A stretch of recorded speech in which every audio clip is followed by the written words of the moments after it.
Hello students, तो आप कैसे हो? ठीक। तो देखो, कल मैंने आपको बोला था undistributed profit loss reserve fund, ये सब बताऊंगा मैं आपको। तो देखो, मैं आज ये टॉपिक लेके आ गया हूँ। देखो, undistributed profit loss reserve fund balance sheet है, ठीक है। बैलेंस शीट में जनरल रिजर्व मैंने बता दिया आपको क्या होता है। प्रॉफिट एंड लॉस वो भी आपको पता है। वर्क कंपनसेशन फंड ये भी एक जनरल रिजर्व है ना, वैसा के तरह ही होता है, ठीक है ना, सेम है एकदम।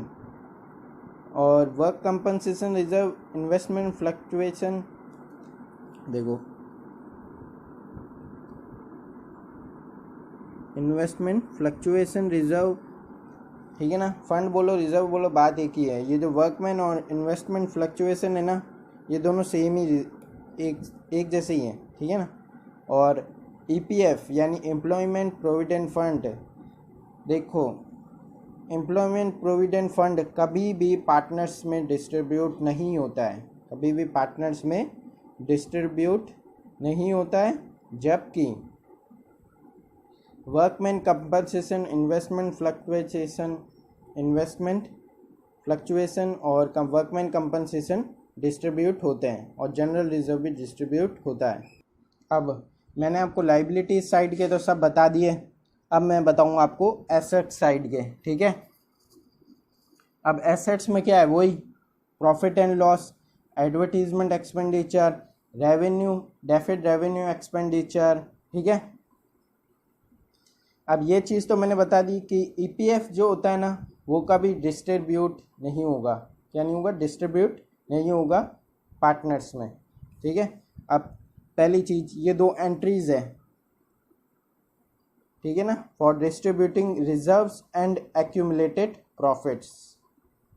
अब पहली इसकी एंट्री क्या? Investment fluctuation reserve account debit, general reserve account debit, profit and loss account debit, workman compensation reserve account debit to old partners capital account. ये तो थी रिजर्व और प्रॉफिट को डिस्ट्रीब्यूट करने की। अब इसमें क्या है? लॉस को डिस्ट्रीब्यूट और फिक्सियस एसेट्स को डिस्ट्रीब्यूट करना, उसकी एंट्री है। तो उसकी एंट्री क्या होगी? Old partners capital account debit to profit and loss account to advertisement expenditure to deferred revenue expenditure, ठीक है। वो प्रॉफिट को था डिस्ट्रीब्यूट, ठीक है ना। फॉर डिस्ट्रीब्यूटिंग, पहला जो केस है ना, जो पहली एंट्री है ना, उसका नाम क्या है इसका? For distributing profits and reserves. अब इसमें क्या है? For distributing losses and फिक्सियस assets, ठीक है। अब ये कुछ केसेस हैं, जैसे दो थे हमारे पास नए, वर्कमैन कंपनसेशन और इन्वेस्टमेंट वाले। तो वर्कमैन और इन्वेस्टमेंट के कुछ केसेस हैं, ठीक है, कुछ केसेस है जिसमें से इन्वेस्टमेंट वाला है ना, वो मैं कल बताऊंगा आपको। आज अपन वर्कमैन कंपनसेशन फंड का बताऊंगा मैं आज, ठीक है। आज अपन ये करेंगे। तो देखो, ये बैलेंस शीट है अपनी। बैलेंस शीट एक लाइबिलिटी, एक एसेट्स, ठीक है। लाइबिलिटी में क्या लिखा है? Workman compensation fund, workman compensation reserve fund, जो भी बोल सकते हो, 10,000, ठीक है। अब पहला केस क्या है? If there is no information, अगर कुछ इन्फॉर्मेशन नहीं है तो फिर आप क्या करोगे? एक एंट्री करनी पड़ेगी, कुछ नहीं है तो पहली एंट्री क्या हो जाएगी? वर्कमैन कंपनसेशन रिजर्व या fund account debit 10,000 to A's capital to B's capital to B's capital 5,000। क्योंकि मैंने देखो ये तीन पार्टनर थे, ए भी क्या है? इक्वली में, और सी आ रहा है 1/5 में, सी का कोई रोल नहीं है, ठीक है ना। ये पहला केस है आपका। If there is no information तो क्या होगी? Workman compensation reserve account debit to A's capital to B's capital, ठीक है। 5,000 बढ़ जाएंगे, यानी डिस्ट्रीब्यूट हो जाएंगे। अब second, if a claim on account of work compensation is ₹1,000, फिर आप क्या करोगे? कुछ नहीं करना। पहले तो कोई इन्फॉर्मेशन नहीं थी, अब क्लेम दिया है। क्लेम में क्या होगा? Workman compensation reserve account debit 10,000 to liability for work compensation 1000 claim का हमने अभी चार्ज कर दी लाइबिलिटी। बाकी का जितना भी है उसको ओल्ड पार्टनर बांट लेंगे, यानी कितने पार्टनर है, 2 पार्टनर है, रेशियो क्या है, इक्वल है। तो ये देखो 4500 हो गए, 2A's कैपिटल 2B's कैपिटल। ठीक है। अब थर्ड केस आपका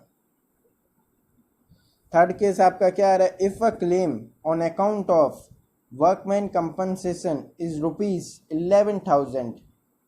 अब क्लेम कितना है, 11,000 का, यानी अब आपका 1,000 ज़्यादा ही है।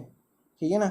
अब क्या होगा, देखो वर्कमैन कंपनसेशन रिजर्व कितना था हमारे, 10,000 था। ठीक है, 1,000 ज़्यादा है तो कहाँ चार्ज होगा, रिवोल्यूशन अकाउंट पे होगा 1,000। ठीक है। To liability for workman compensation account 10,000 हो गया टोटल। अब इसकी ये एक एंट्री थी, अब इसकी दूसरी भी एंट्री है। इसकी दूसरी क्या एंट्री होगी, जो 1,000 है ना, वो लॉस को बांटना पड़ेगा इनको, A's capital account to A's capital account, B's capital account to revolution. इनको उस ओल्ड रेशियो में बांटना पड़ेगा, इनको लॉस है। ठीक है ना।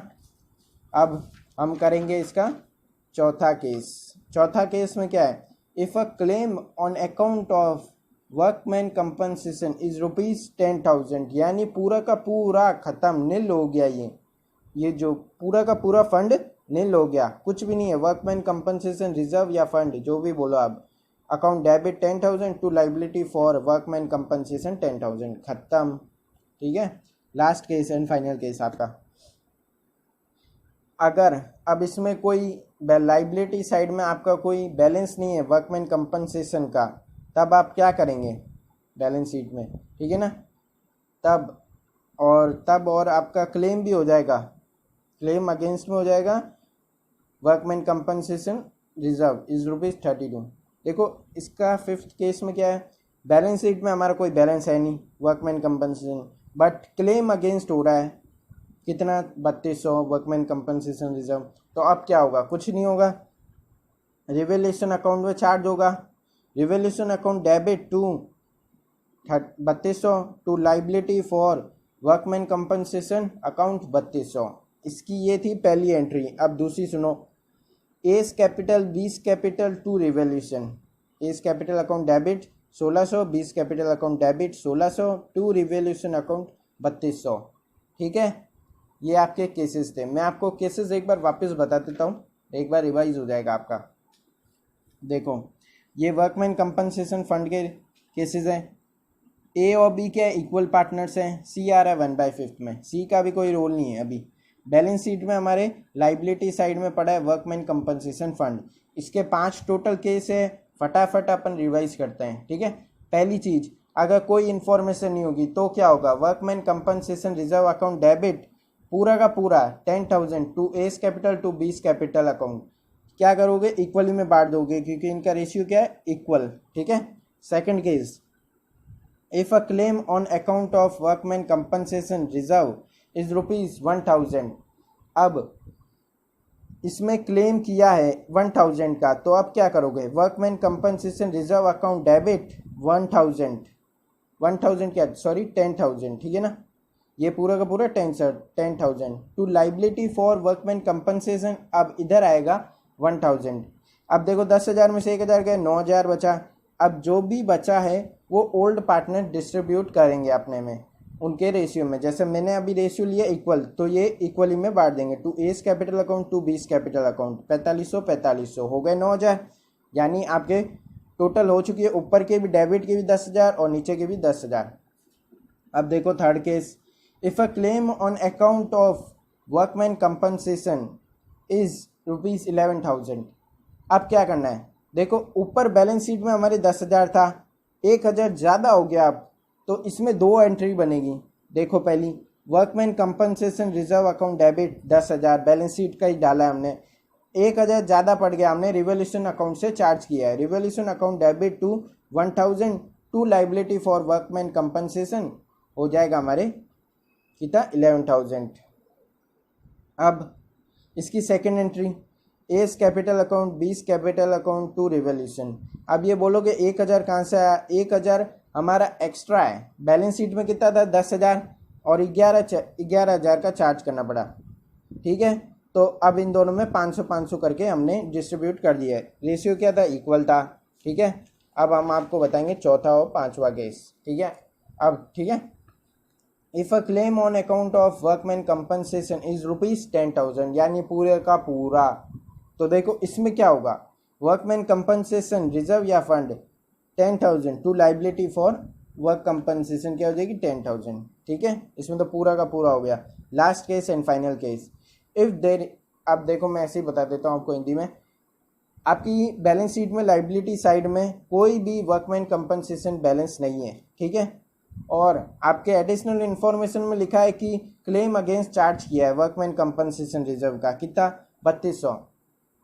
तो उसमें दो एंट्रीज होगी, revaluation account debit to liability for workman compensation कितना हो जाएगा 3200। और सेकंड एंट्री क्या बनती है इसकी, A's capital account B capital account to revaluation. अब इनका रेशियो क्या था, इक्वल था, तभी 1600 3200 है। ठीक है, आज की वीडियो खत्म होती है। Please like share subscribe and comment करना ना भूलें। ठीक है।